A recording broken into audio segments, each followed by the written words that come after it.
We are live. I'm Jamil Parker, and this is YSM Sports Media. I'm glad to have you with me. Um, Rumor has it, Canelo Alvarez versus Caleb Plant. Negotiations hit the wall. Fight may not happen.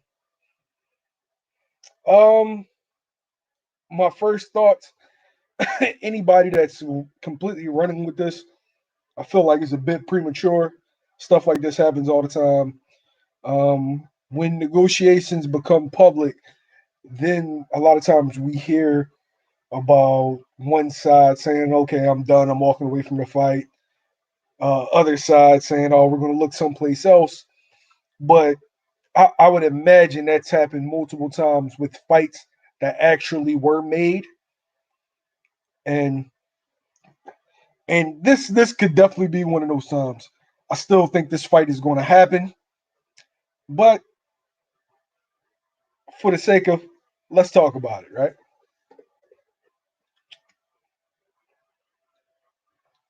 Shouts out to, I'm not sure if it was Mike Coppinger or Michael Benson that brought the news, but this is definitely a fight I want to see, and I still think it's going to happen because judging by the training footage, Canelo Alvarez looks ready.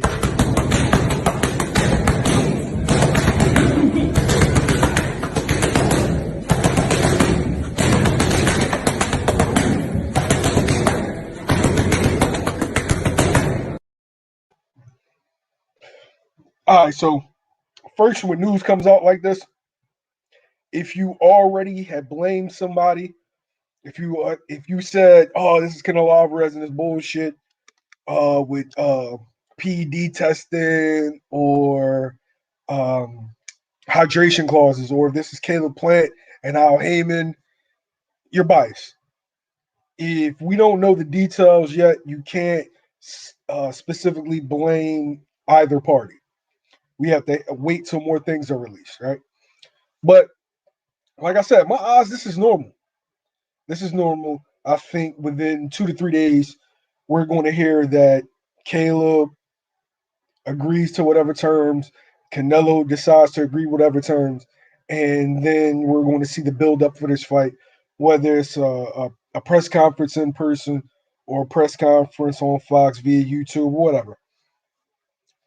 But this is a fight that needs to happen now. There is no other fight that Canelo Alvarez can have because I think Joe Smith and Artur Beterbiev is going to fight. David Benavidez, his last two performances weren't exactly stellar, so people aren't really high on him. Who else? Canelo Alvarez has knocked off the other champions at 168 pounds. Um, who else is at 168? We already seen him fight Danny Jacobs. We don't want to see him fight Gabriel Rosado. Yeah, the only other fight I can think about that would make sense is Charlo, but Charlo just fought. All right, so we're gonna be bringing in my man JR from the boxing source. Was good, Jack? Yo, what's happening? All right. What's your thoughts on the rumor that Canelo Alvarez and Caleb Plant is dead in the water? Well, one it's kind of like coming from Coppinger, and given the history of Coppinger and a few reports that he's had in the past, some people could take it with a grain of salt or not. Um, I'm thinking that there's still time to kind of like finalize the deal, so it can still happen on September 18th. So, um, and I don't think like something of this magnitude would make it to where they would have like another fight that's in the works for Canelo Alvarez for that date. So I'm thinking that it could still happen. Outside of that, maybe they could get something with Dimitri Bivol, but this news is kind of it's kind of shocking to some, but I just think that it's kind of strange that it's coming at this particular time because of how PBC does things usually when it comes to making fights or getting fights to happen. Um, PBC They strike in the middle of the night, like nobody expected. Earl Spence and Manny Pacquiao. It happened out of the blue, and they know, like you said, they normally make these fights happen. So I'm not sure where the news is coming from. It's probably coming from Eddie. Eddie's probably the source. We all know how Eddie Hearn is. I still think Nah, this he fight is can't. going to happen. Yeah, but he can't do it. He can't do that in this case because like he knows his role when it comes to Canelo Alvarez. Yeah, Like because that, hear me something out. like that Remember, wouldn't really come from him. it's per Like, source, so it's not like the name came out of who's saying the negotiations is dead in the water. right, I don't really see Eddie Reynoso as a talker like that. I've only heard Eddie Reynoso say a couple of things. So but where could this news be coming from? yeah, but would Eddie Hearn even risk, jeopardizing his relationship with Canelo Alvarez by putting out something like this? That's where my question comes from. Uh Not sure. And the reason why I'm saying not sure is that Eddie likes to talk, man. You know what I mean? Even when it's not in his best interest. Like Bob and Frank Warren was telling him, like, yo, be quiet, let this play out. And what did he do? Every week? Oh, next week, mate, we'll announce it. So I don't know. I mean, logically, you're right. But when it comes to Eddie, I don't know. He's definitely shown an affinity for running his mouth. All right. Dante's double cheeseburger. Wow, bro. Why is it hard to make deals with PBC fighters? Real talk. It wasn't hard for Manny Pacquiao. It Anthony Joshua. How many PBC fighters is Anthony Joshua for? Two or three? I think it's what is it? One, two, Martin, Ruiz, Martin Ruiz, Eric Molina, and Dominic Molina, Brazil. Brazil. Anthony Joshua has fought four PBC fighters. Terrence Crawford has fought three. Yeah, I think it's been three. Yeah, Terrence Crawford's fought about three. Um, Dante, I can say I've seen this situation happen with Canelo Alvarez two to three times. First was what Sergey Kovalev pulled out in negotiations, right? And then they ended up, You had that, but yeah, before that you had the thing with Golovkin for the second fight. yeah. So seen it happen with Triple G. I've seen it happen with Sergey Kovalev, and I actually saw it happen with Billy Joe and Colin Smith before COVID, right? That the negotiations fell through. So this is something that just happens, man. This is something that just happens in boxing. Don't don't necessarily think that this fight is completely off. Pigeon plop, no undisputed. We don't know yet. We don't know yet. Jr. Would you say this fight's gonna happen if you had to bet on something? I would lean towards it happening. Me too. So yeah, I just look at it as typical boxing negotiations, man. Typical boxing negotiations. When Jr. When do you think the choke point is for this fight, though? What point? What were you saying? Uh, when uh, when do you think the choke point is? When does Mm, a deal have to be placed for this fight to happen? September 18th. um, Probably within the next 10 days. Um, Either like within the next 7 to 10 days, and then it's announced. Pretty much soon after that. You know, I, I, my thing is that there's like way too much going on within the city at that particular weekend for them not to have a fight with Canelo involved in there. Yeah, So like didn't you say it's the iHeart Music Festival? you got the iHeartRadio Music Festival at T-Mobile Arena. You have a college football game in Raiders Stadium, at Legion Stadium. You got, the Box Fan Expo, that delayed their last event. that was supposed to happen in 2020. That's going to be happening in September 18th. So they're going to have a good amount of sporting events and other things going on to where it just would make sense to not have an event of that magnitude during that weekend.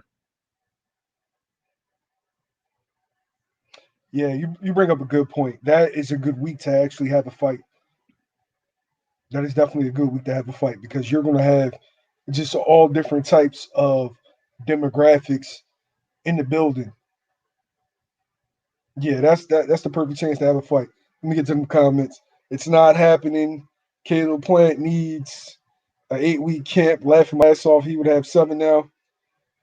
Michael, I recognize him from Facebook. He's a diehard Canelo fan. Slugfest Plant is a pussy. See, as fans, we have to get away from that. So you telling me a guy that gets punched on for a living and punches people for a living is a pussy? All because negotiations right now have hit an impasse? Can't go by that, bro. You got to get away from that line of thinking, man. In my eyes, nobody that steps through that ring is a pussy or a bum. They're a warrior. Now you got to let the business be what the business is. And let's be honest, Jr. Al Heyman isn't in the business of letting his fighters get fucked or taken advantage of. That's just the reality of it. Yeah. I mean, and the thing is like from what it was reading recently, it's not like there was any issues on Plant side. Um, they were down with the whole the thing about the rematch clause and all that type of stuff. So I mean, to me, that just looks like they were willing to work things out on that side to make the fight happen. What do you think could be the point of contention? Oh,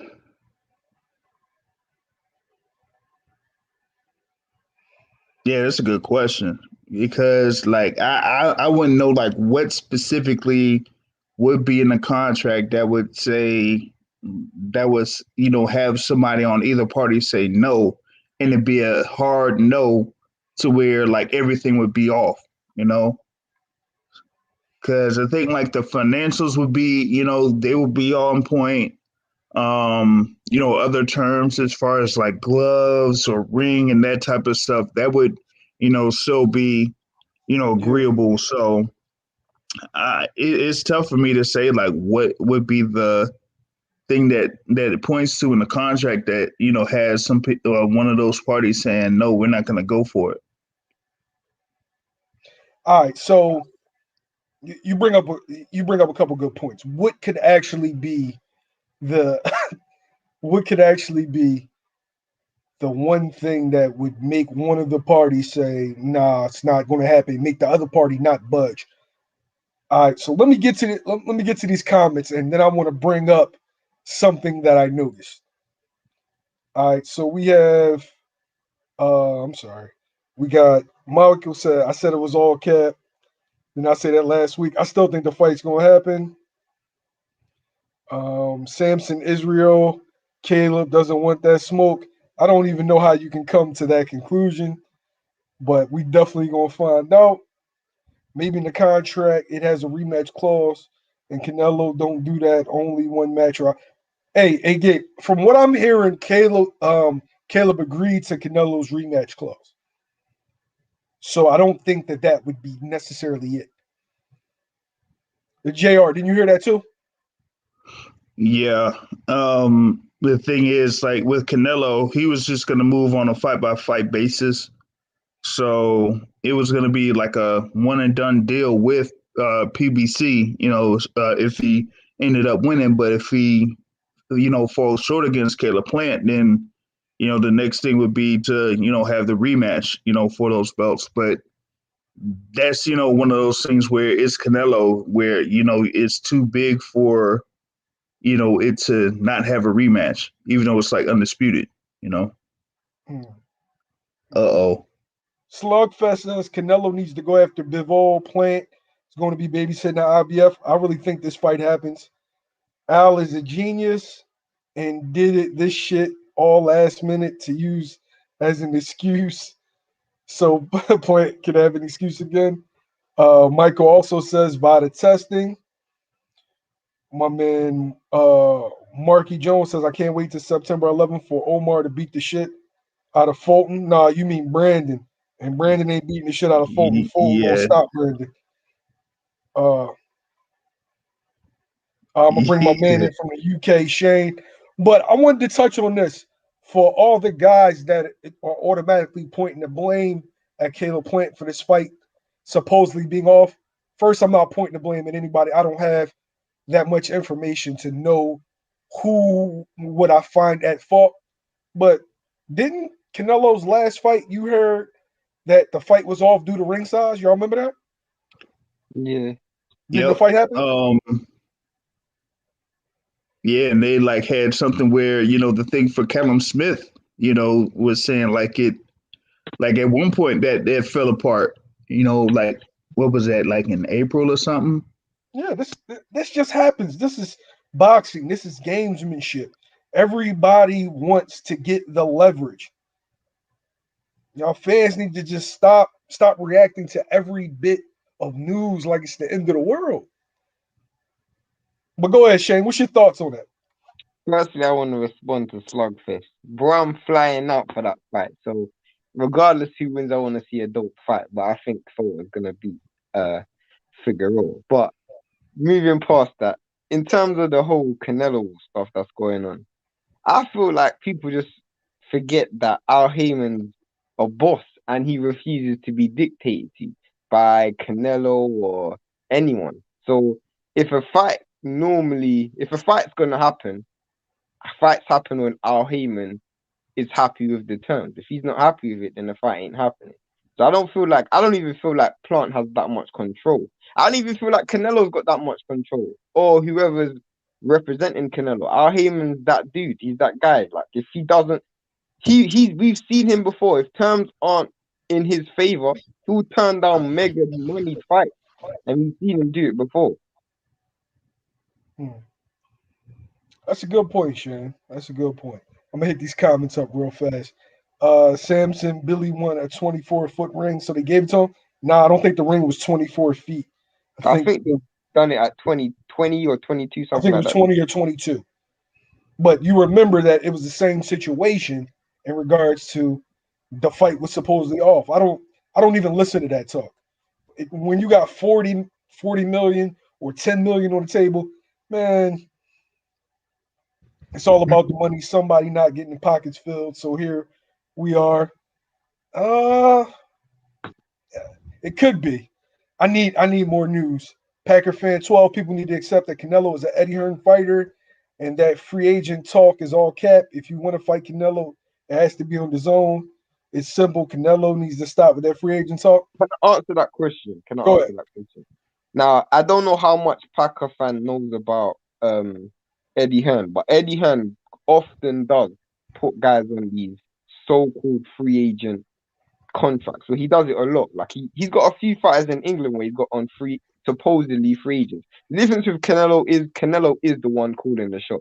Trust me when I say that. Like Eddie Hearn's not dictating to Canelo. That's just the facts. Eddie Hearn is not dictating to Canelo. Eddie Hearn has sent fighters over to other promotional companies to make fights. The truth is, if Canelo wants to fight, Eddie Hearn has to provide it, or he loses his client. That's basically it. And you don't want to lose your stake in Canelo. Like that would be stupid. Okay. That's a good point. Hey, JR, I give you this next one. It's because this isn't the first time Plant put the Canelo fight on hold, and plus Plant moving as if he's the A side. Go ahead, Jack. Oh, I guess they're trying to pull up the thing like where last year before, the whole thing with the lockdowns and stuff like that, after Caleb Plant's fight against Feigenbutz, that he was talking about, oh, he's on CP time when it came to, a potential fight against Canelo Alvarez at that point. But the thing about it is that, one, you still have the thing where you're dealing with Al Heyman and, he works things behind the scenes, so we don't necessarily know for sure, how this is going to turn out.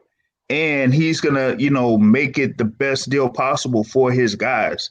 And if he has a chance to secure Canelo Alvarez on a Fox pay-per-view, then he's going to do that to make the thing be a good deal for all sides involved.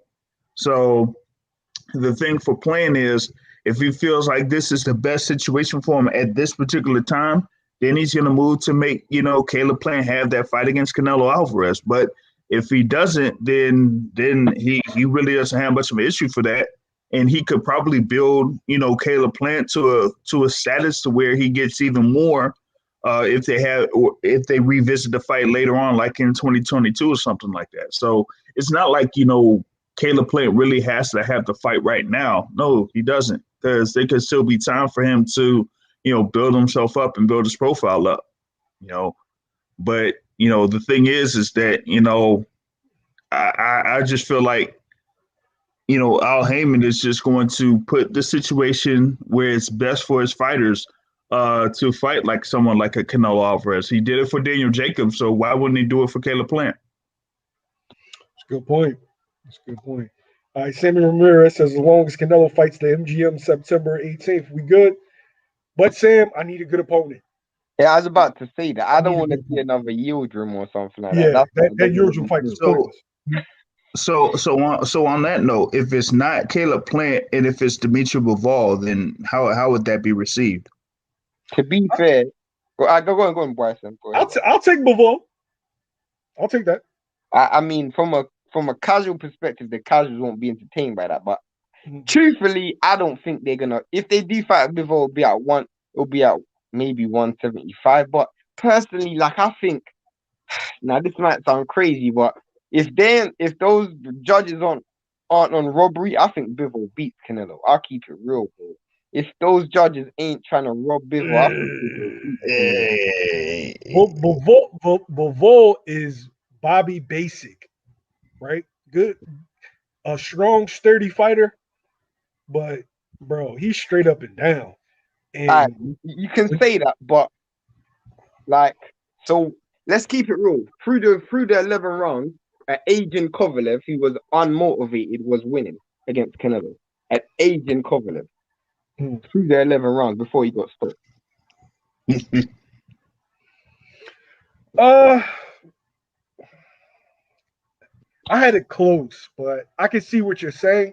I feel like the size and Bivol hasn't shown the deficiencies that Kovalev showed after the second Andre Ward fight. But exactly, I understand about the judges, because that's definitely a factor when fighting a fighter that has the fanfare as Canelo Alvarez. But to me, I haven't beaten Bivol like 8 rounds to 4, 7 rounds to 5. Bivol doesn't bring enough variation to beat a Canelo Alvarez. Go ahead. All right, real fast, Jay. Michael Alvarez. I hope I'm saying it right. Al didn't have enough guaranteed money, maybe. I don't know, bro. Al got that juice. I don't know. Marky Jones slugfest. What makes you think Fulton got the power to keep Brandon off him? Bro, Fulton is a very big 122. He's not one of those thin guys. Well, bro, Marky, it's going to surprise you. That kid, I see him once to twice a week, man. I didn't expect him to be that size. And I feel like a lot of what people are talking about because of Brandon, he was fighting a dude coming up, and let's keep it real. Lewis Nery's never been a natural 122, so he was fighting a smaller dude, and Brandon Figueroa is a big 122, so those advantages won't be in the Fulton fight. Pigeon Plop says that. Yeah, we got a lot of comments. I was looking forward to the Canelo versus Plant fight. I don't know how to. Is that Bumbleclot? Yeah, Bumbleclot. All right. Slugfest, fuck this fight. Thoughts on Bud versus Porter? I got Porter. Split decision. Shots fired at the UK Bud fan. I think Bud wins. Bud wins a dog fight, firefight. Who y'all got winning? I'll answer first then. Personally, I think Bud wins, and I just feel like Sean Porter's a very messy fighter. So whilst he does give pressure, he kind of counters out his pressure with just smothering his own work. And I feel like the clean, effective work would just be with Bud. He definitely does smother his own work. JR, who you got winning? And I don't know who wins because I don't think that fight happens. So I agree with you as well. I agree with you. I'm like, that situation with the WBO just doesn't make any sense because, there was no mandatory order from last year, for one, and they didn't say anything about, having a fight for that WBO title at that point. And I mean, I know for a fact that Porter has pursued that fight before they even ordered it. So for something like this to come out now, kind of like sends a message that, okay, why are y'all doing it at this particular point when y'all could have already had this fight made? And we do know for a fact that there were representatives within Top Rank that said that they really couldn't, make a fight of that magnitude at this point. So why is the WBO saying something now? I mean, I'll just be straight up. People say the WBO means what Bob orders, and that's what it's smelling like here. That's funny. Yeah, the what Bob orders. All right, Packer fan 12. Get ready for Canelo versus Eubank Jr. I thought that could happen. That could probably happen over in the UK. I better not see that shit. But after Eubank just lost his brother, I don't know if he's even in the mode to fight. Yeah. Regardless, this is Plant's biggest payday he will ever get in his whole career. I don't know that. I don't know that for be certain. I'm gonna go on record with this. People can agree to disagree. Caleb Plant potentially has the highest ceiling and earning value in boxing. And it's for one reason and one reason only. Oh, yeah, you said this. Yep. Caleb Plant is white. Yep. The majority white hope. The majority of Americans are white. So therefore, all Caleb Plant has to do is to appeal to the casual white fan, and he will be fine. He hasn't yet. He hasn't yet. More than Canelo. Huh? No. He said, "Well, this would be his biggest payday in his career. If Caleb can get to the point where white America knows his name, he can make more than $10 million." Oh yeah. I get you. Yeah, Eubank Jr. and Senior are intelligent. I bet we see Canelo versus Eubank Jr. He gets like 10 million and gets bashed up. This is the same Eubank Jr. and Senior that didn't fight Triple G and let Kell Brook destroy his career.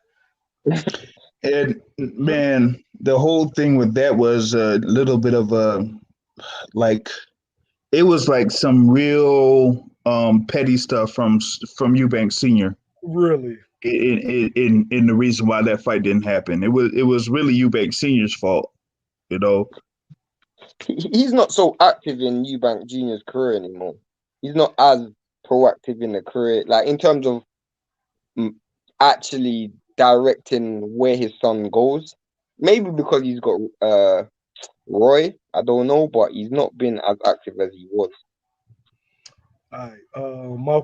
Michael says Alvarez, facts are Plant is not ready for Canelo, and those are facts. Plant too green. I mean, I gotta see it. Like I'm tired of judging fights on paper because every time I go to try to judge a fight on paper, somebody gets their ass whipped. Yeah, like that shit happens too much. And he says as long as it's a champion at 175, I'm good with a couple of names, Mike. I'm good with a couple of names. Pigeon Plot, remember Rocky Fielding, that oxygen thief. Ian, let me tell you something, Ian. It's gonna be a good fight, Ian. Fucking breathe, yo. That oxygen. Yo, come on, Got man. 7 million for basically taking a dive. It was fucked up. It's horrible. Basic, like just like Earl Spence. Yeah, man. Bivol's basic. I think Spence is basic. But you say bait, Yeah, but but this Spence is effective though. Yeah, but you can so be is basic and Bivol. effective. So is You can be Bivol. basic Like and if you effective. look at I'm talking about no special effects. Hey, shoot. Hey, Joe Joyce is basic. True. yeah, like basic, like Bivol is as textbook as it gets. Like he doesn't do anything outside of the textbook. But if you look at the punch stats, nobody at 175 has better punch stats than Bivol. He gets hit less than anyone else, and he lands on a higher percentage than anyone else. That's just fact. So he is textbook and basic, but the numbers don't lie. I mean, what did they say? Simplicity is the ultimate form of sophistication. Yeah. Yeah. I mean, yeah.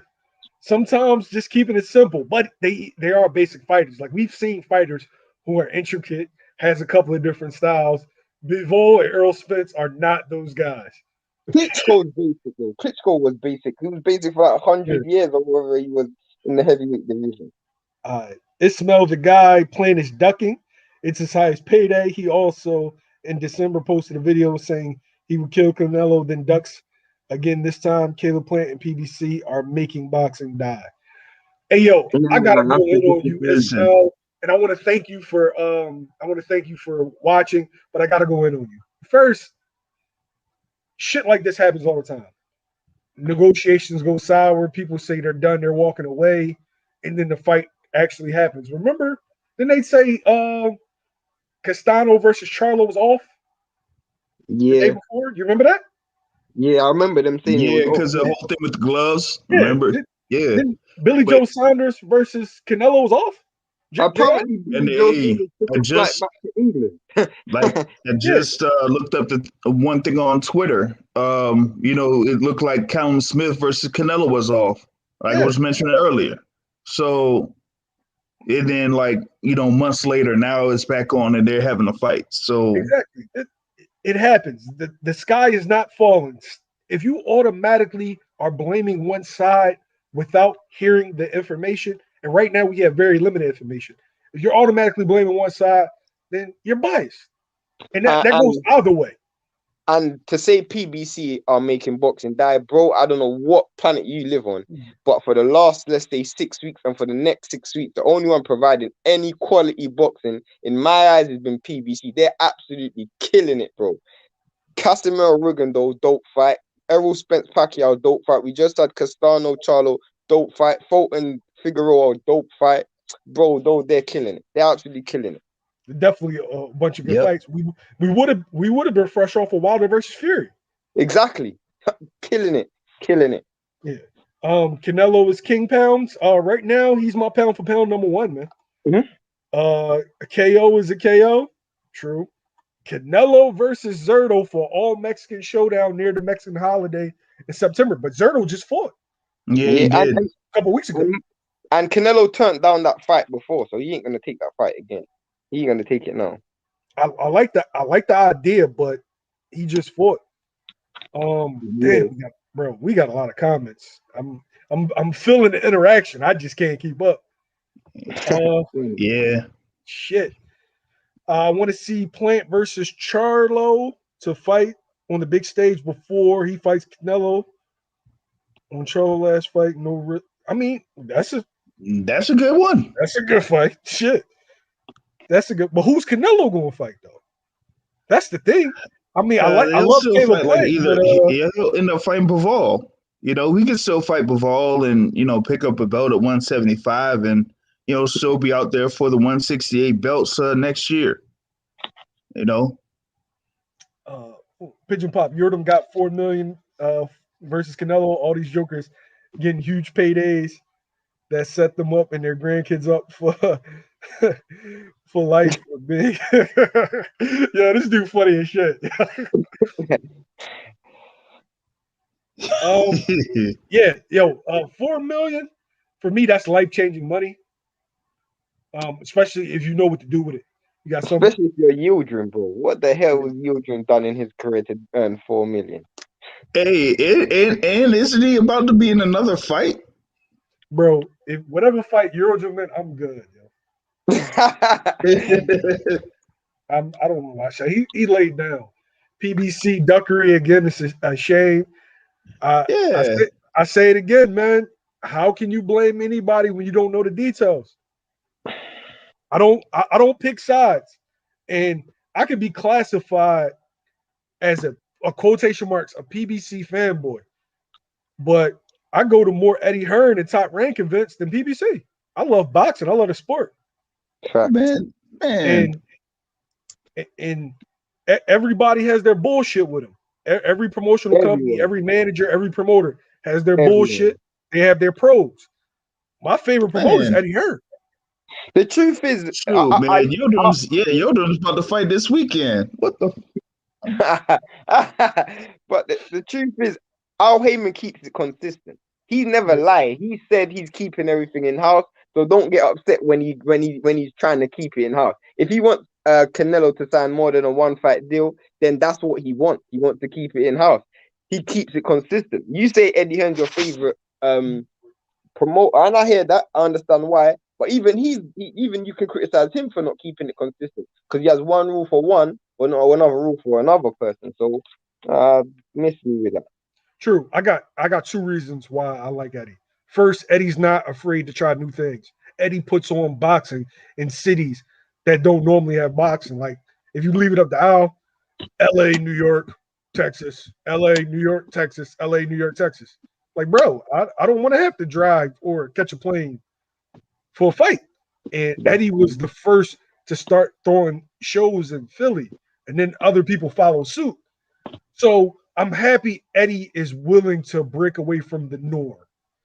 And Eddie's not afraid to do media. true. Eddie's always available. And as a journalist, I like that. That's So true. salute to him. Yeah, All you're right, not yo, really gonna get much from a guy that's working with PBC, whether it's like a Tom Brown or guys like Tim Smith or something like that, or anything with Bob Arum. You might get something from him, but you would have to really connect with somebody in order to get to Bob. So Is Al Heyman even alive? When was the last time this dude on the interview? Guys, he's alive, man. He's alive. You know. oh yeah, But I know the he's thing with alive. Eddie is like Eddie will say like 1 or 1.5 hours after the event is done and the press conference is over and Yeah, still talk with you. You know. yeah, yeah, yeah. I appreciate that, man. I appreciate that I wasn't a name in media. Bro, I had like 100 subscribers, maybe. And Eddie did an interview with me. So I always appreciate that. I hear that. Marky Jones is true. I'm white and the boxing and a boxing fan. Plant is my guy. It's facts. Boxing is tribal. Boxing is tribal.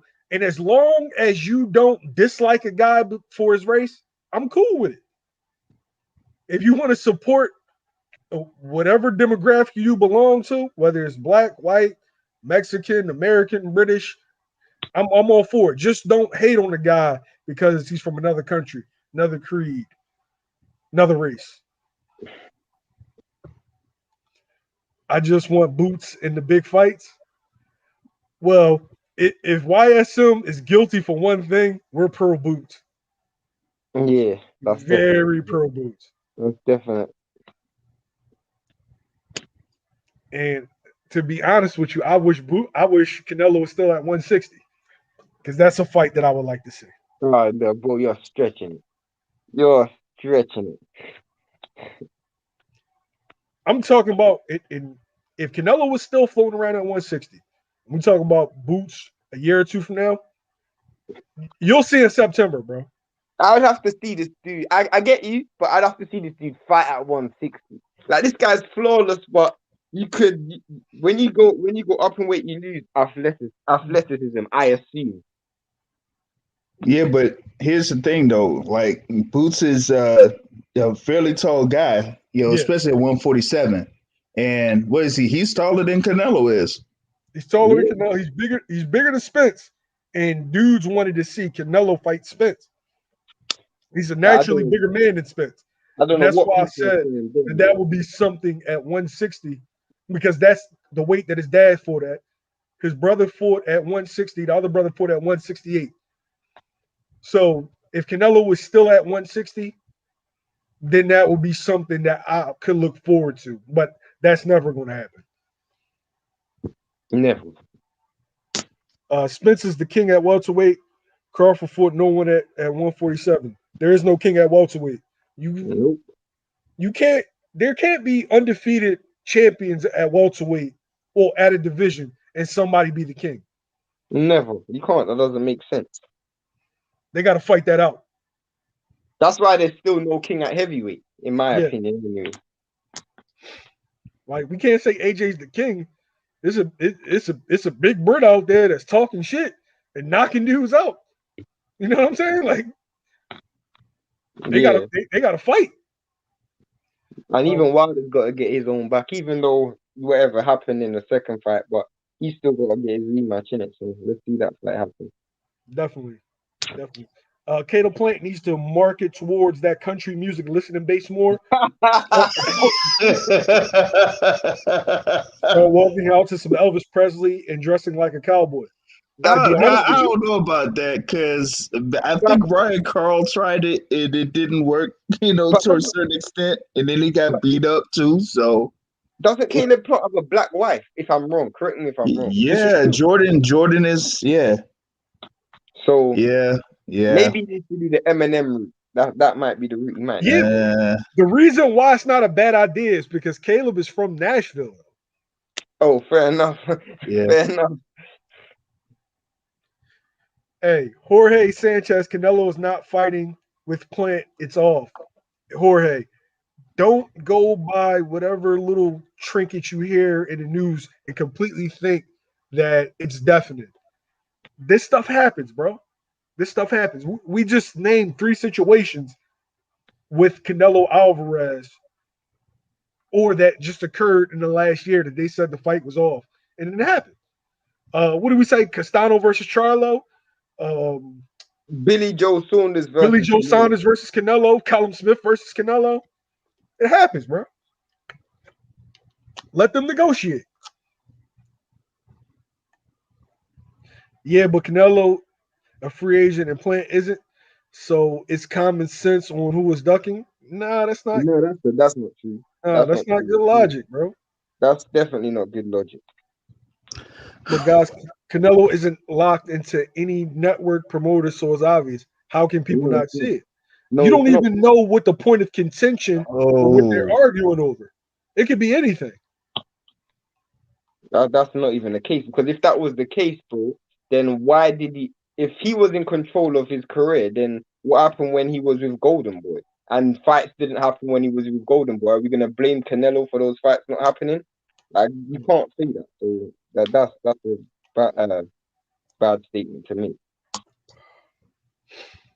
Canelo is a free agent as much as Patrick Mahomes. Canelo's his own property. I don't think so. I feel like Canelo can go where he wants to go. Black Magic Genetics. Canelo Plant wants to be black so bad. I can't say that, man. Vanilla Ice. Plant's career is going to end the same way. Vanilla Ice career dead. Wow, that's crazy. Keep going. That is funny. Your fans are savage. I won't lie. Yeah, Black Magic Genetic Ice Baby. I knew someone who wanted to be black so bad they just gave up and became a commentary. His name is Max Kellerman.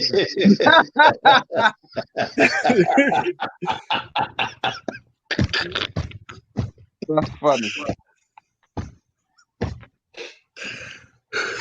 Slugfest say Boots will be a world champ by 2093 if these so-called top welterweights keep ducking. Nah, bro, he's gonna end up fighting for a vacant.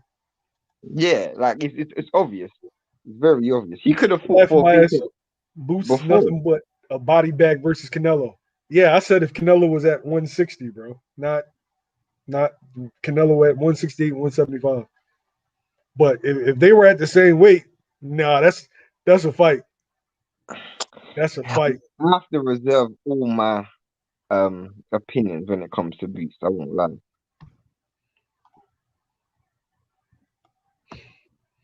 Slugfest. What the fuck is Ennis done to deserve a title shot?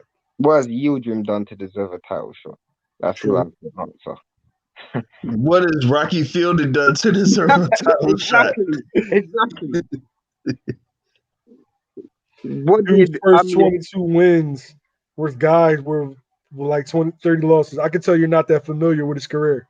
Lipinets was just came off a dope win when he fought what's it called? Boots, so that's not true. Idris Kamara, where you think Stephen Fulton goes after beating Figueroa? Shane, that's for you. Okay, personally, he has to fight. He has to become undisputed and fight Ahmed Aliyev. That's the last strap that's out there. That's the fight he has to make.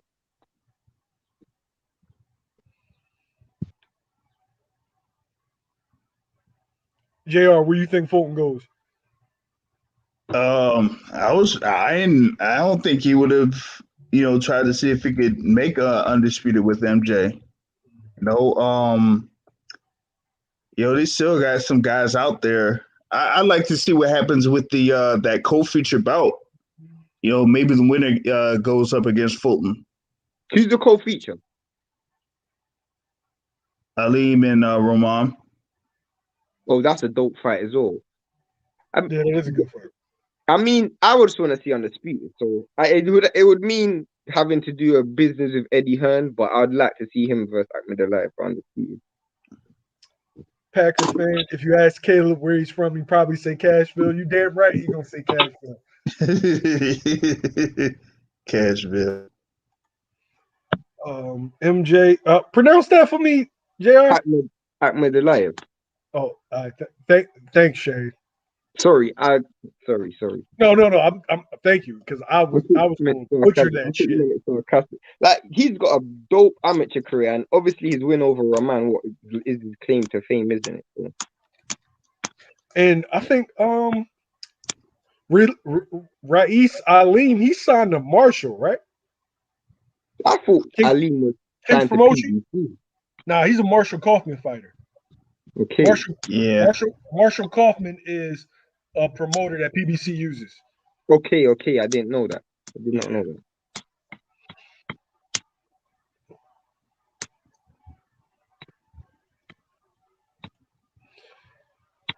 Oh, all right. So does he beat Rais Aleem? You got that right. Scooter beats Rais Aleem. Come on, right? Your YSM.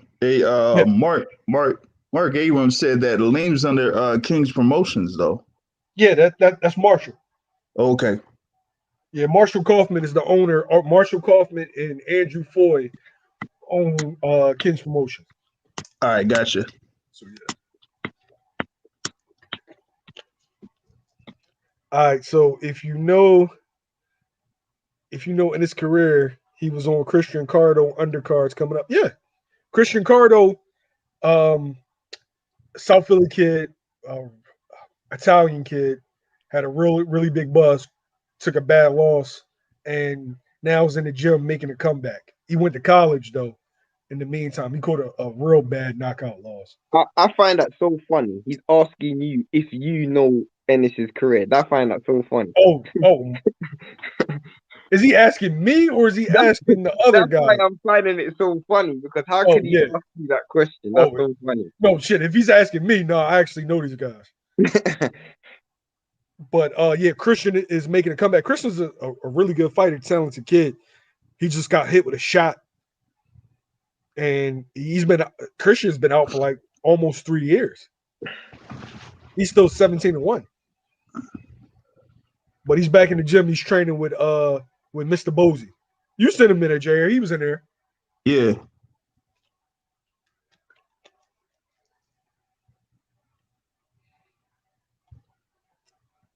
What do you think about Antonio Russell? Does he beat Monster? Go ahead, Jay.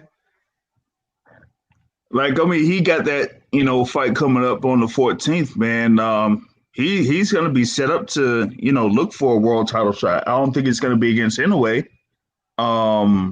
You know, it looks like Inoue's going to be in there against Nonito Donaire soon. And as long as Inoue's dealing with Top Rank, you know that fight's not going to happen. So that's the thing on that.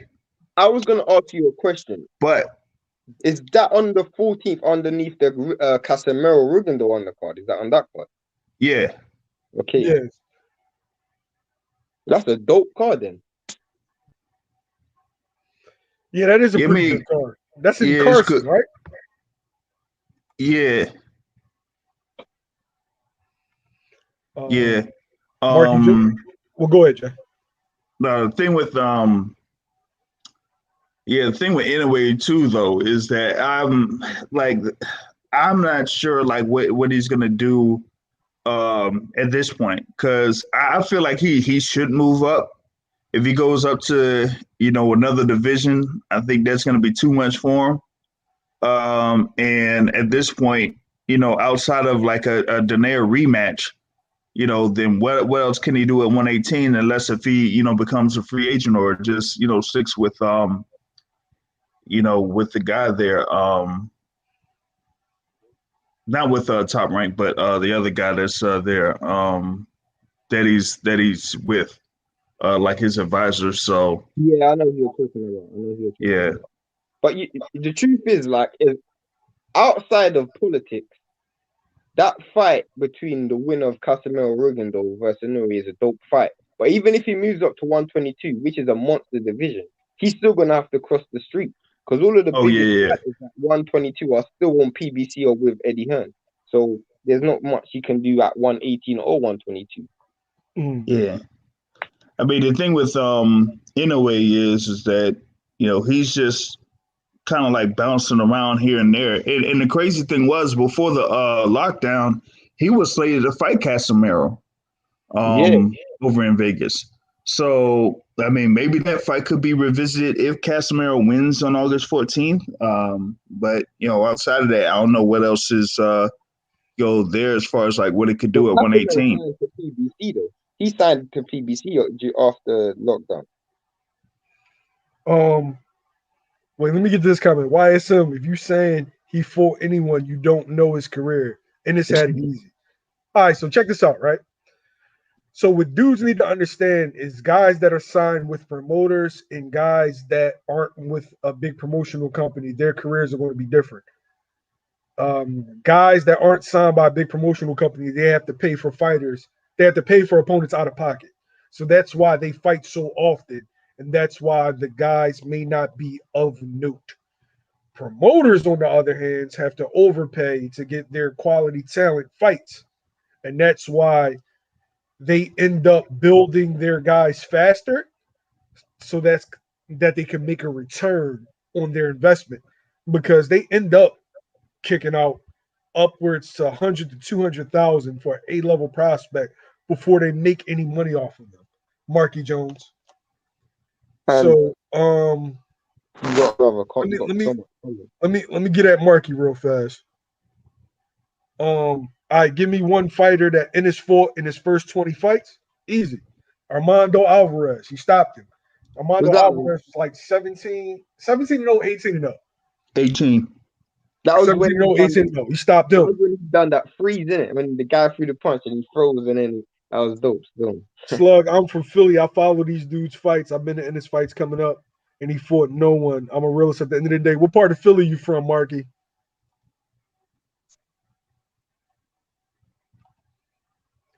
Hey, that guy, salute to you, bro.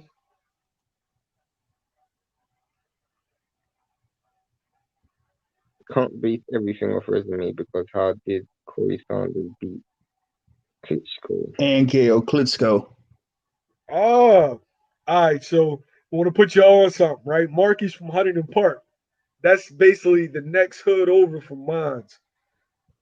He across the boulevard, guy. Marky, I'm from Logan.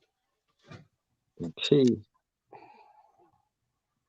I don't know where you're talking about, so that literally went over my head. So, all right. So how it works is you got Huntington Park, you got Logan to the you got Logan, and then to the right of Logan you got Alney, and then after that it's Boots' hood. They're from Germantown.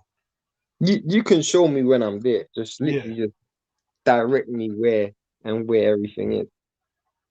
Plant. Riles said Plant is a disgrace. Like, yo, it's crazy how fans just react. Now, if the fight gets made, they won't take back what they're saying. You know what I mean? They won't give a fighter a benefit of the doubt. Let them work out this negotiation process. Right. Riles Ennis on the PBC Wilder diet, and this is not a PBC fighter. What does he mean by that, by the way? I don't. He's probably saying that he's getting fed bums. Oh, okay. Yeah, Gerard But Ennis is not a PBC fighter.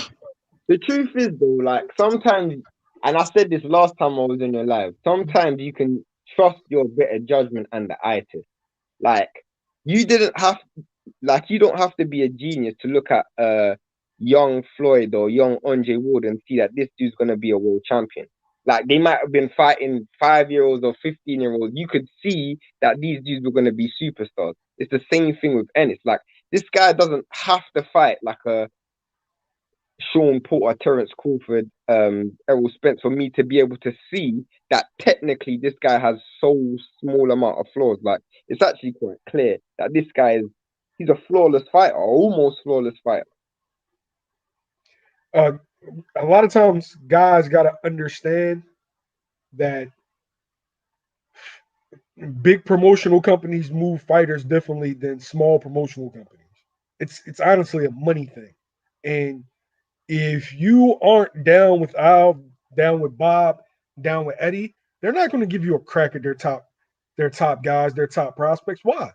So you can beat them and then diminish their value? That's not good business. Well, You only see guys get shots once they sign with a guy. right. That's just how it works. Like once they sign with a guy, or they'll dangle it to where, okay, we could give you this fight, but if we give you this fight, then you're gonna have to fight under us. Yeah. Oh, perfect example, right? James Martin beat Vito Melnicki. Yep. Guess who James Martin's under contract with for the next 3 fights? He's a King's promotion fighter, by the way. He's fighting on PBC for the next 3 fights. That's just how it goes. And what's his next fight going to be against? Vito Melnicki. Exactly. Keith Thurman wanted that Pac fight so badly, he accepted all the terms and conditions. Keith Thurman laterly admitted he couldn't get Vado like he asked for because of Team Pac. Should Plant want Canelo this bad? No. No, of course not. But no. I don't even think VADA is a problem with the Canelo fight, though. I think there is VADA testing for. Well, the last 2 fights have had VADA testing for Canelo fight. So. And the reason you don't want to give up any your leverage. If Canelo wants to be undisputed, he needs Plant. He needs Plant to become undisputed. And as long as you really don't have sensitive ears and don't care about what media say or what biased fans say, you're good. Very, very much so. But let's keep it real. Like, people will criticize people regardless. Even if Canelo's the one who doesn't want the fight, they will still criticize the other dude. We're seeing it with Andre right now. Like, whether you think Andre will beat Canelo or you think he'll get knocked out in the first round, it's clear to see that one person wants to fight, one person doesn't. But people still criticize Andre for wanting to be ambitious. Makes no sense to me. It's because when fighters have cultish fan bases, their fans don't care. Like, guys have become fans of fighters as opposed to fans of boxing. And instead of be truth and neutral. But no, Canelo has diehard fans. But the funny thing is, it was these same diehard fans that traded on from Triple G. I haven't forgotten that. The same guys that are trashing other fighters in regards to Canelo was the same guys that trashed Canelo when it came to Triple G. Yeah, I remember that. And he didn't take when Triple G was mandated to fight him, and he didn't take the fight. Respectively, and this has done nothing. He sure did something when he whooped fucking Sergey Lipinen's ass, top 10 welterweight. YSM, who would you favor in a fight between Charlo and Plant at 168? I would have to see Charlo at at 168 first. 8 pounds, that's a lot. But off the bat, I would say I think Charlo. Oh shit, that's 50-50, bro. I ain't gonna hold you. Damn. That's 50-50. Can I answer this one, Jay? Go ahead. Go ahead. He said, like, look how Virgil's getting good opponents because of Golden Boy promotions, but everyone knows Ortiz would get killed by Boots. The truth is, you're saying that, but his best win is Maurice Hooker. When you look at it, I don't think Hooker's a better fighter than Lipinets. I think Lipinets is a better fighter than Hooker, in my opinion. I don't know, what do you think? Like, I think Lipinets is a better fighter You than don't Hooker. want you don't want to get me started on that.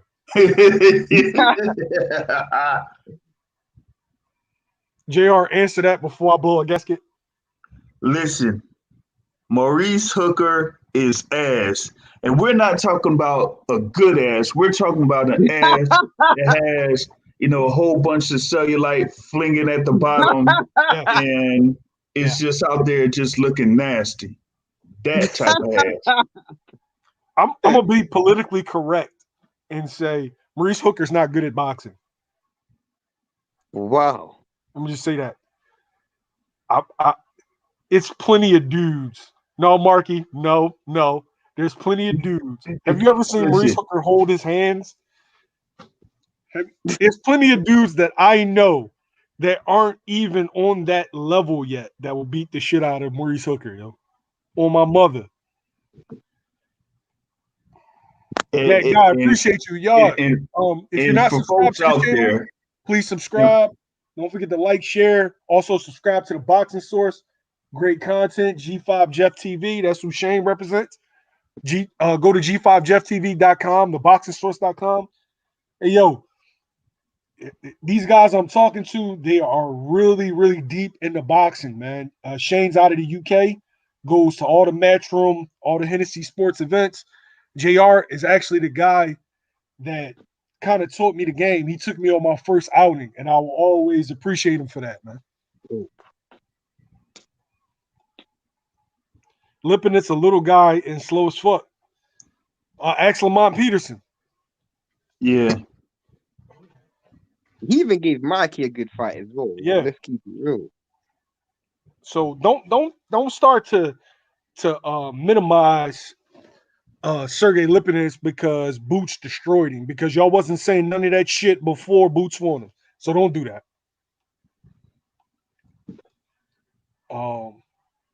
Why is some thanks for keeping it real? That's what I do, man. That's what I do. I do this for fun. My Scarface is on point. Don't hate. Packer fan, if Mean Machine has a close fight with Virgil Ortiz, Boots should go after Mean Machine next. I think he's a free agent, and depending on how he looks versus Virgil, that could prove a lot for Boots. Yo, I'm not sure Virgil beats Mean Machine. What y'all think? I'm not gonna lie. After I saw him against Hooker, I'm not convinced with Virgil at all. He's got no reverse game at all. No reverse game. So we'll see how that goes.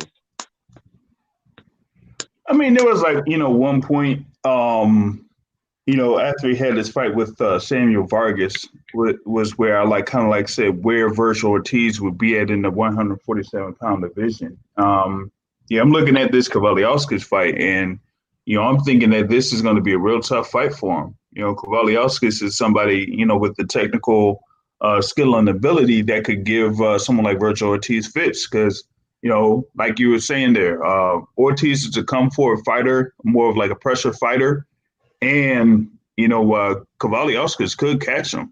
He could definitely catch him off guard or, off his, if he misses.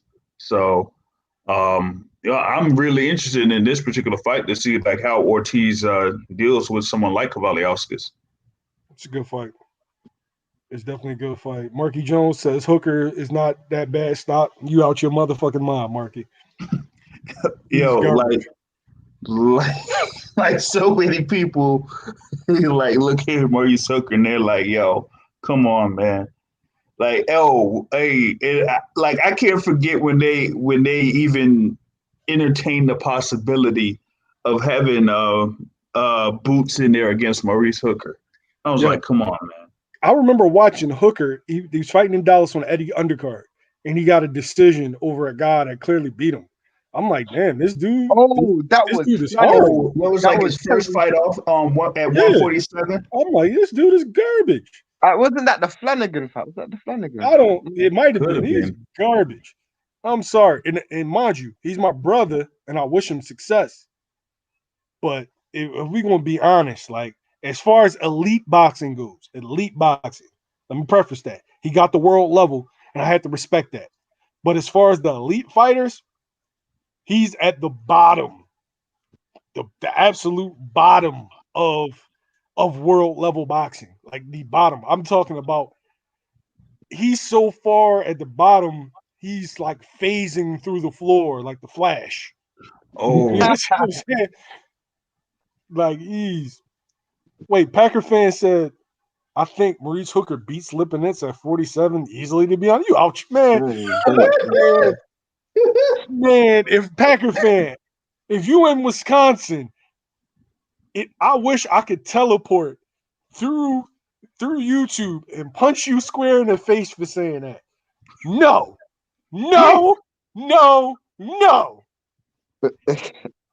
That's funny. I don't think Maurice Hooker is good. I'm sorry. I've never heard you talk about a fighter like this. I don't think he's good, though. And I've been consistent. Right now, if Jeff was on here, anybody would tell you I've been consistent about two guys, just two. Maurice Hooker and Rolly Romero are ass. Rolly's gonna make a success of himself. I don't know how, but he will. Boxing needs Rolly Romero, but he's not good. Boxing needs him. He needs a villain, but he's not good at boxing. We're not going to act like he's good at boxing. We're not going to tell that lie. Y'all being, man, y'all. Wait, he said Ortiz and Boots is 50-50. We want to be honest, Marky? No, it's not. Jerron Ennis will beat the dog shit out of Virgil Ortiz right now at this point. Virgil Ortiz doesn't have, he's straight up and down. And Maurice Hooker showed that. He doesn't have any variation. And Boots, bro, oh, man. All right, cool. So I got a 50-50 fight, in my opinion. No. No, I'm going to tell you a 50-50 fight for Boots, in my opinion. In my opinion, and this is actually a compliment to Boots, I think a 50-50 fight at this current time is him versus Keith Thurman. Now, I know you're going to say, oh, Keith Thurman's not that. I'm just basing it off pedigree. I think that's a 50-50 fight for Boots. I can see that. Keith brings a lot of dimensions to the table that can make it a tough night for Boots. Keith can move and punch while he's moving. So, along with punch with power. So, yeah, I can see that. To me, Boots beats every top fighter at 147 pounds right now. I have to disagree with that, but that's just my opinion. Who doesn't he beat? I think he don't beat Crawford. But that's just based on my ignorance on Boots, in the sense that I haven't seen everything that you've seen of Boots. That's the thing. Of what I've seen, I can't say that. Hey, yo, and this is the thing for anybody that's watching, right? When Shane's coming to Philadelphia in September, I'm going to bring Shane on the live right after he watches Boots work out. And I guarantee you he's going to tell you something different. Maybe, bro.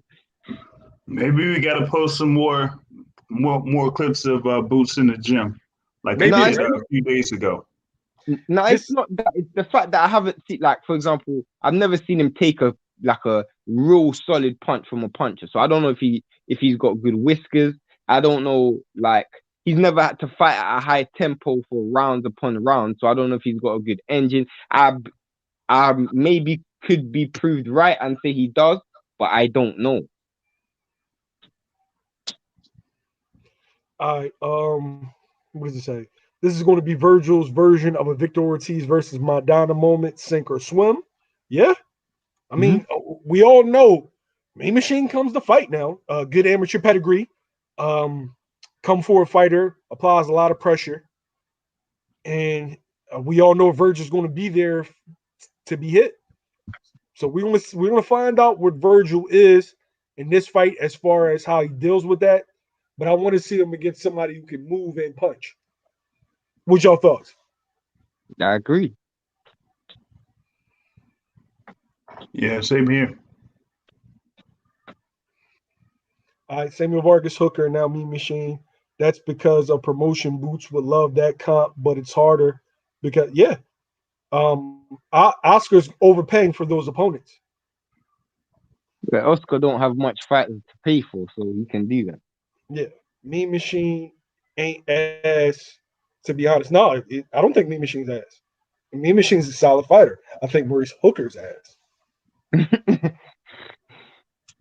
That's funny. Ain't no way you can watch Maurice Hooker as soon as he holds his hands. I'm not the only one to be like, yo, what the fuck? Why he? He's got a terrible high guard. I won't lie. Yo, he boxes. He boxes and throws punches like he not that he's scared, but like he's a dork. Does that make sense to y'all? Yeah, I know what you mean. He doesn't have a cool style. It doesn't look good. I'm not even gonna lie, even when I see Maurice Hooker like walk in the ring, when I see him walk around the ring like before a fight or before the bell, he just doesn't look convincing to me. No. Like, he doesn't just don't look convincing to me. Like, he just seems like a guy who's just so timid. Like he's forced to fight.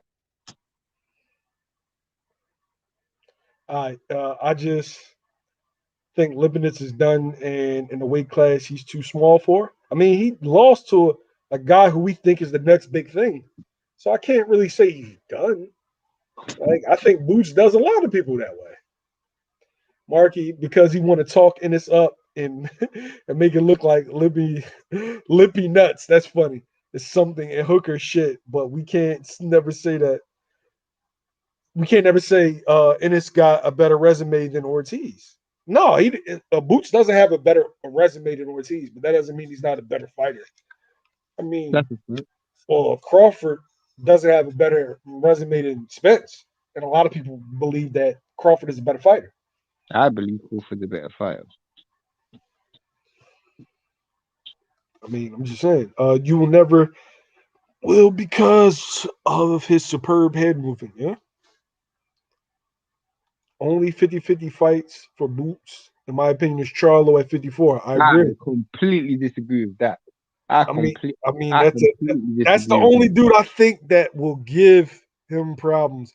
Make sure you like coming in.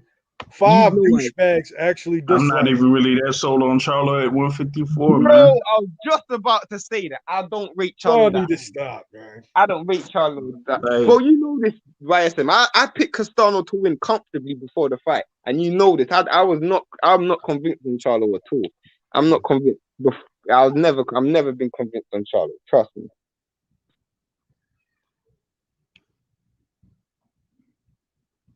Man, it just seems like he always has issues with guys that could, either box or, have him back up. And it's like he really doesn't listen to, what Derek James is telling him.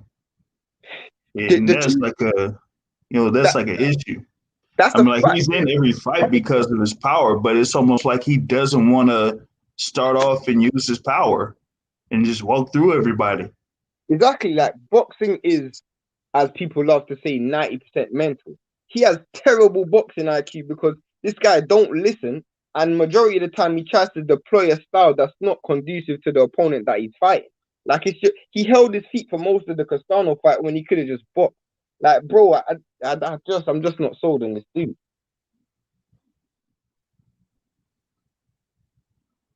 Man, I'm tired of dudes. I'm tired of dudes in this chat caping from Maurice Hooker.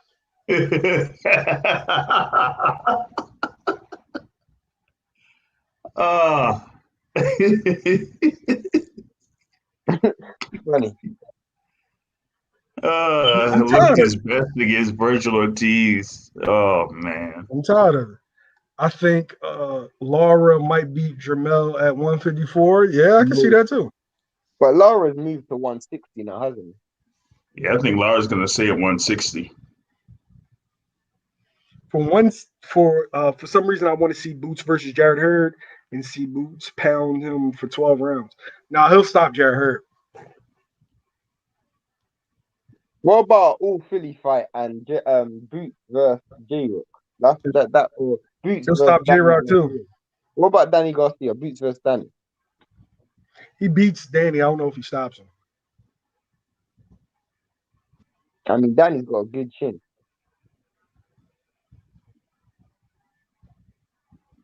Danny has a really good chin, and Danny's a good counterpuncher that could. Boots takes a lot of chances, and sometimes get reckless, and that could be an opening for a fighter like a Danny Garcia. Have they sparred each other before, coming from the same like area? I've never heard of them sparring each other. I That's a know that Danny didn't use Boots for Earl. I know that he used Paul, he used Eric Spring, and he used Josue Vargas. But he didn't use Boots. That's unfortunate. That would have been interesting to see how that's forward. I mean, that should tell you everything you need to know. Once a guy becomes a threat and like close to you, then now you can't use him for sparring because you don't want him to get a look at you. You don't want a young guy to get comfortable because then he's gonna want your blood. Ooh, that is a big comment. That is a big statement. Philly produce some dope fighters. That is a big statement. I mean, it's the truth. Like, okay, Larry Holmes used to be Muhammad Ali's sparring partner. How'd that go? No, I'm not talking about that. I'm talking about this comment. What you're on, where he said the best skill wise and off the odd test, he is the best fighter from Philly ever. That is a big statement. Yes, too early because These are coming from Philly. Too early because you got guys like B-Hop, guys that fought out of Philly, like you got Joe Frazier, bro. Joe Frazier. He came from Philly. You got Melcher Taylor. Oh yeah, literally. Yeah, man, you got a lot of guys. You got a lot of guys. And you got guys in Philly right now, because in my opinion, I'm not from Philly, but I always admired American boxing because they just produce nice style fighters. And Philly was always like that flashy style that you always see. And to me, I look at it and I'm like, you guys got a lot of flashy fighters coming up. Like a lot of flashy fighters that I like. Like even someone like Tevin Farmer, the world sleeps on him. But I actually love Tevin Farmer defensively. Like I just feel like he's just so slept on. What if I told you that I can name five or 10 dudes that'll beat Tevin in Philly right now? I'll believe you, but can they catch better than Tevin? Yeah. I'm saying, bro. No, I'd have to see that. Listen to me. Listen to me. I've seen it. I've seen it. Bro, I've seen it. Tevin is a dope catcher. Like he can catch punches at an elite level. That guy only saw a draw or 7-5 Castano on that fight. The power, it was a bad storm in Philly. The power went out. I saw from like round 6 on to 12. So I don't even know. I didn't even score it. But you picked to be fair, you didn't pick Charlo before the fight though. I remember you were live. I was telling everybody I don't know about this fight. Castano brought a lot to the table that I knew was going to be difficult. Most of the stuff you said came true in the fight, but you ain't watched the fight, so you have to watch it back. I mean, I thought it would be going into it. I thought it would be 7-5 Charlo, but Like, it was, to me, like, it had to be about at least 7-5 Castano. Like, I couldn't see any spot where Charlo won more than 5 rounds. I wouldn't be surprised if it would have just been 4. But, those last few rounds were pretty much like headed towards Charlo. It was just that first half of the fight, that was just mainly Castano really catching Charlo a lot. Right. So. All right, B-Hop is from Philly. Man, man, stop. This overhype. This doesn't gain Boots any fans. Dude, to Packer fan, to be honest with you, you should be a fan of that kid. He is a very, very good kid. Quiet, don't really talk much shit. Like, he is what you want your young kid to watch as far as how he conducts himself. Like, you would want your son, if he's going to look at any boxer, you want him to look at Boots. Who talks the most trash out of that gym? Who talks the most shit? Yeah. Probably Fulton. Probably Fulton. Got a question for you. How close was Paul Crow's career? It's funny. That's funny. Was from being ended when he got hit with that body shot. His last fight. That was against Lucas Santa Maria. That was a good body shot. That was funny. That was a good body shot. Career from being ended? No. I mean, bro, Paul's a dog, man. And that's the next great fighter that we got coming out of Philly in that 147. He's fighting on the Gerald He's fighting on the Michael Coffey versus Washington. Gerald Washington. Gerald Washington tested positive for COVID, but he's fighting on that card. And yeah, he got caught with a good body shot, but he rebounded. He responded. He ended up closing the fight out, but that was definitely a good body shot. I did not know that was reported this morning. Yeah. That's so dumb because I literally just got off the phone with Jeff, and Jeff was like, he was literally talking to me about that fight, and he did not tell me that, but fair enough. Yeah, but Jeff's normally at work at this time, so he probably never even saw it. B-Hop off the eye test isn't better than Boots. B-Hop off the eye test doesn't look as good as Boots. But B-Hop does so many things, set so many traps that it's too early for that. Slugfest, you must need some new eyes. That's funny. That fight was 8-4. Castano won easy. Poor Charlo's sisters couldn't take that L. Scorecard was already set since round 6. Can I ask you a question? Has either of you guys spoken to anyone who thought Charlo won outside of a Charlo fanboy? No. Well, yeah. I had like 2 people that thought Charlo won. Yeah, I know somebody that thought Charlo won, and he is definitely not a Charlo fanboy. Fair enough. Okay, cool. I just asking. Same guy who thinks Hooker is good, bro. Ain't no L. I'm gonna say this, right? Your odds work better if you say Boots off the eye test is better than B-Hop. Your odds work better if you say that than if you say Maurice Hooker is good at boxing. Okay? Right? One is not far-fetched. One is completely far-fetched. Maurice Hooker is not good. Yeah, boy, that's funny. He's not. Charlo lost worse than Danny. Lost against Thurman and Porter in the last fight to me. Yeah. I mean, I didn't see it, but the way people are talking, Charlo got exposed first half, was all Castano. Other than that, Charlo won round 6, 8, 11, and maybe round 12. Okay, so I had Charlo winning 10, 11, and 12. When I got in at 6, I thought Castano won 7, 8, and 9, and I had Charlo winning 10, 11, 12. The truth is, when it comes down to it, whether Charlo won the fight, lost the fight, draw, whatever, to me, it showed so much vulnerabilities in this dude's game from a mental perspective. This guy just don't listen.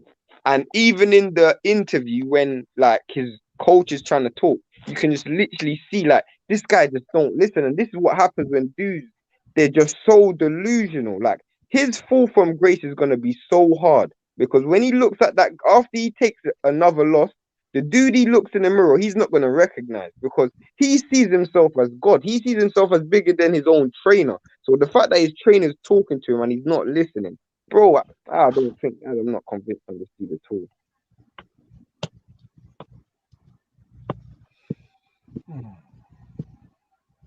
That's a good point. Good point, Shatter. I just don't think Hooker's trash. I never said he's good. I don't think Hooker beats Lipinets at 147. What has Lipinets done to make that statement be crazy? It's not about done. I look at styles. This is what we got to stop doing as fans, and I know Shane and Jay, y'all will agree to this. You can't judge fights by resumes. Styles make fights, not resumes. Resumes don't make fights. Styles make fights. Andy Ruiz beat nobody at heavyweight for you to think that he was going to beat Anthony Joshua. But if you paid attention to the style, you knew that this could be a competitive fight. Very much so. Charlo lost, and the two people that told you they thought Charlo won was Jamal, Charlo, and Spence. But even when Spence said Charlo won, he didn't say it with conviction. He was like, yeah, he wasn't speaking with chest when he said it. He didn't believe that. If Hooker versus Lipinets at welterweight ever happens, I'll have my money on Hooker. Dude, I would love to take your money. You can find me on Facebook, Jamil Parker, right? I would love to take your money, dude. Okay? Love it.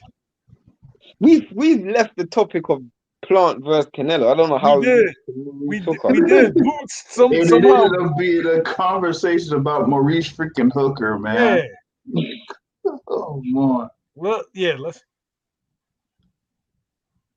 Oh man, I'm trying to see if there's like anything else coming, you know. That's why upsets happen. Sometimes the favorite or the guy with the better resume doesn't always win the fight. Yeah. Slugfest. You completely on point with that one. Yeah, and plus, like, someone can have a good resume, but you also have to look at it from a perspective of, like, so let's compare AG and Fury. It's very difficult to compare resumes when, like, who has a better resume, AG or Fury, YSM, in your opinion? AJ. So Fury, many people will say Fury, but Fury has two bigger wins, but AJ has a better body of work. Marky Jones, 100 on Brandon and Fulton. I'll take that bet as long as you can meet up with me and I realize you're a real dude from Philly. Then yeah, we could do that. I'm not gonna lie, I'll take that bet as well. I'll definitely take that bet. Yeah, as long as me and you can meet up, like you said, you can follow me on Facebook. My name is Jamil Parker, and we can meet up and we face to face because a lot of times dudes be frauding on social media. Like I've had plenty of dudes ass bet me. So yeah, I ain't with those. I've had that before as well. Slugfest says AJ got the better resume. That guy. Yo, fellas, if you're not subscribed, please subscribe. Subscribe to Pound for Pound. Subscribe to G5 Jeff TV. Subscribe to the Boxing Source. Castano did hit gloves, so I give both fighters their defensive dues in close fights. You kind of have to. Yeah, that's a good point. Castano, he made stuff look good, but a lot of that was gloves. I want to send a shout out to the best, God damn it. Probably the best YouTuber of all time. Pound for Pound Sports Entertainment. Is that you, Freddie? I appreciate that. Y'all hit the like button, man. How y'all doing? Yes, sir. It's going down, baby. What's up, man? What we talking about? Canelo versus Plant. Supposedly, the negotiations had hit a stalemate. and that they're dead in the water. What's your thoughts on the fight? Is Eddie Hearn involved, or is he kind of falling back? He's not involved. Oh well, kind of surprised to hear that because I would expect something like that to happen with Eddie Hearn being involved. But I don't know. Maybe Canelo's team is trying to stand firm on something, or Plant's team wants something, a little bit more money. I don't know. I hope it gets done. For Canelo's sake, because I mean, Caleb Plant doesn't really matter to him. He can come back, fight another fight on Fox, and do great numbers, and he's gonna get even better. I got a question. Okay. And this is for all of y'all. Do you think, okay, so if Fox bid 50 for the fight, like they fronted 50 for the fight, do you think Caleb might want a bigger piece of the pie? As opposed to this, what is that? If he's getting 40 and getting 10, what is that? That's an 80-20 split? Yeah. I think so. Yeah, that's an 80-20 split. So do you think he might want a 70-30, 75-25? He might want a little bit of extra cheese on his taco? Mm-hmm. Hey, I wouldn't mind that. Ain't nothing wrong with a little bit of extra cheese. Ain't nothing wrong with extra cheese, baby. I mean, it does come down to deserve, though, doesn't it? How much do you actually deserve? Do you deserve 25%?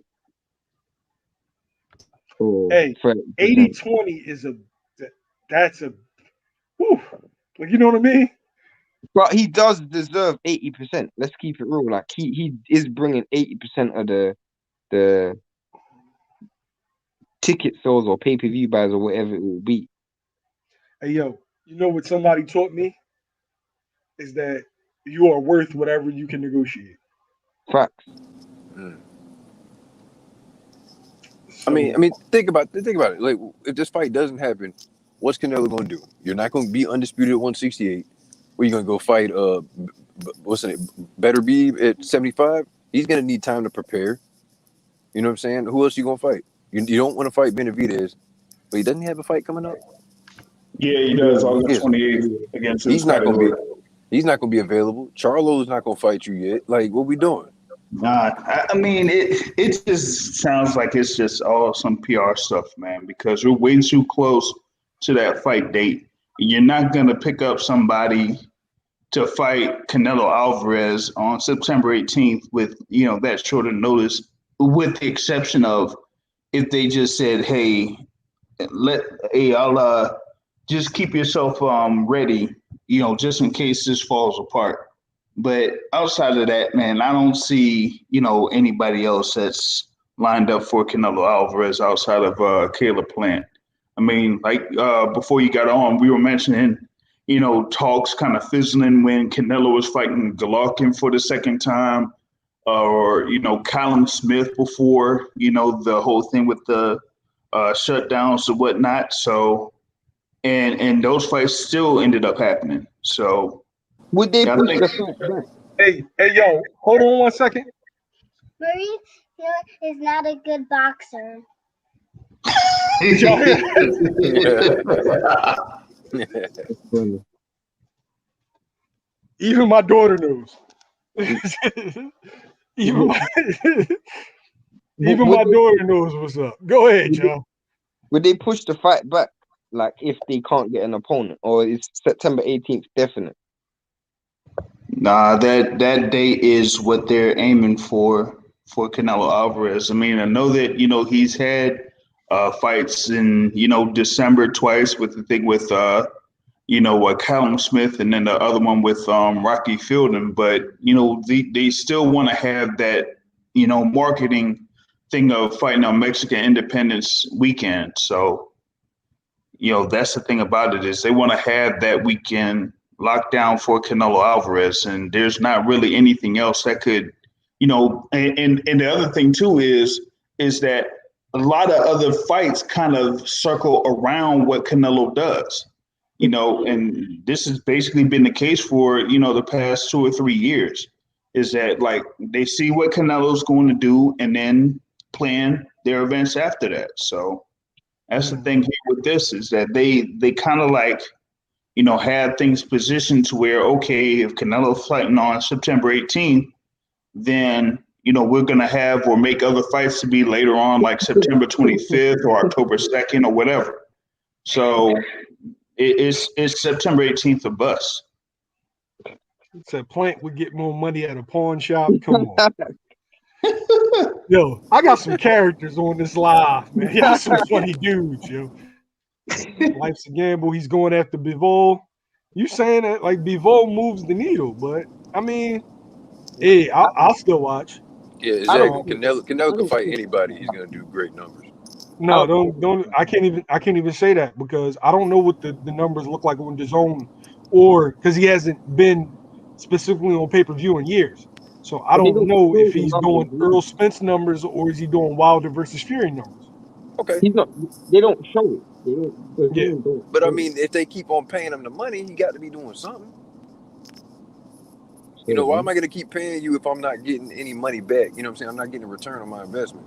Yeah, but I don't know what the. Yeah, you still don't know. DAZN's lost a shitload of money in boxing. JR can attest to this. Because I mean, think about like what they were saying initially when they had the initial deal with DAZN that they didn't necessarily want Canelo fighting guys like a Rocky Fielding or maybe like a Yildirim. They wanted them to fight like an Andrade. Like they were okay with the Jacobs fight, but outside of that, they didn't necessarily want that. And now here we are dealing with DAZN and Gennady Golovkin. Like they're saying like Golovkin can't be fighting these Steve Rolls and all this type of stuff. He needs to fight like a Demetrius Andrade or or Jamal Charlo. Because that those $15 million guarantees for Gennady Golovkin ain't really definitely ain't moving the needle for people getting subscriptions to DAZN, especially in the U.S. market. So like what are they gonna do? I mean, if Canelo can't find an opponent, you just said it, Demetrius Andrade. That would happen. That ain't happening. Yeah, it's not happening. Especially after what like his like after the Saunders fight, that's not happening. If that didn't happen when it was for Undisputed, it definitely ain't happening now. So let me ask you this: who's more popular, Bivol or Demetrius Andrade? Now, I'm just saying, like on a opponent for Canelo, who would be a better opponent? Andrew. There we go. But you can say that logic, and I agree with you 100%. But it was the same dynamic with Rocky Fielding. He could have become unified champion and fight Andre, but he fought Rocky Fielding instead. I mean, we don't know what's going on with Canelo's career, to be honest. True. Yeah, he could have been. Well, he could have been undisputed if he didn't choose to fight Kovalev. Like Andre was still WBO champ, but he went the Kovalev route. Plant don't deserve that type of money. When you say deserve, right? Every fight has a market value. The market value for Canelo Alvarez is 10, right? 10 to 12. Because I saw Danny Jacobs and Kovalev get 10 to 12. So if I'm a fighter, guess what I want? 10 to 12. Not 6, not 8. 10 to 12. Didn't Yildirim just get 4, as we just said earlier in this conversation? Like, yeah. So they paid that man $4 million, bro. Yeah. That's yo, you know what? After he got that $4 million, you know what I heard? Yo, he's gonna be starring in the new season of Money Heist on Netflix.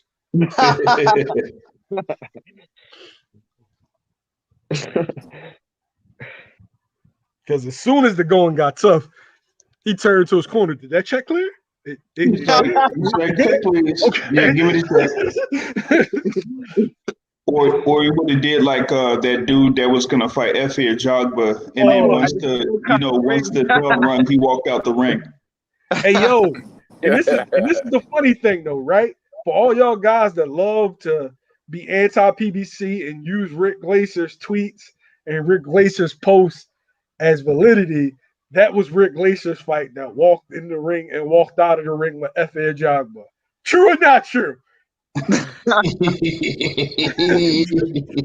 just remember this dude got memed the whole way through Instagram. It was so funny.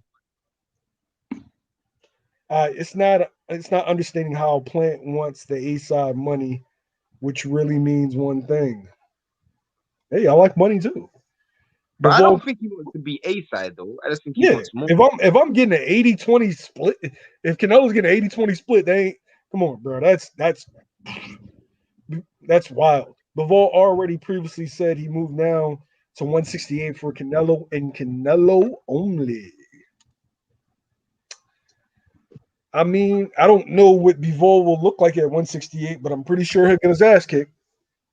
I don't believe that, but continue. At 168 pounds, bro, that's 7 pounds. I mean, he's not doing nothing else. Might as well. I hate when you say that shit. Well, he's not doing anything else. Well, not doing anything or fighting average competition. He could fight a Zerto, but it's better than draining yourself and getting your head caved in like a Billy Joe Saunders. But why would his head get caved in? I don't know why you think his head will get caved in. Because he'll be drained. Bro, dudes can rehydrate. It's I don't think. Hey, Shane, when the last time you been in the gym with a fighter who was trying to cut weight that they had no business trying to cut? I couldn't tell you the last time I've done that. Bro, it is a scary sight. You think Canelo will put a rehydration clause on him? There should already be a rehydration clause on it because of the IBF. IBF.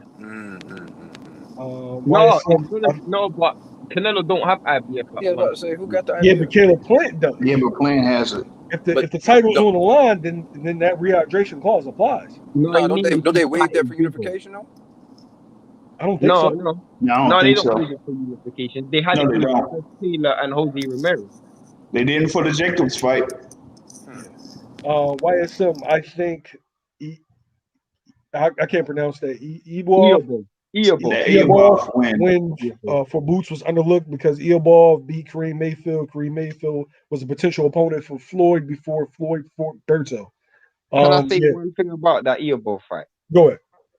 One thing I'll say, I didn't know much about Eobov before the fight, but this dude had probably the most disciplined high guard I've ever seen. The whole fight, this dude literally glued his gloves to the top of his head. Literally, Boots had to punch through a high guard.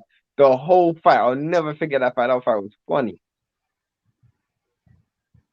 Yeah, I remember that fight. That's the dude that looks like Wolverine. That was in Atlantic City on the Clarissa Shields, Boston undercard. Yeah, that was a solid win. He had only lost to what is the dude named Brian Sabello, who was a decorated amateur. And Canelo versus Bivol is going to happen. Better be. It could happen, but I see more in the work and the talks really. I still think Caleb Plant versus Canelo happens, to be honest with you. See, Canelo was like Swiper from Dora, bruh. In order for Plant to get his belt, he has to say Swiper, no swiping, Swiper, no swiping. If you have kids, you'll find that incredibly funny.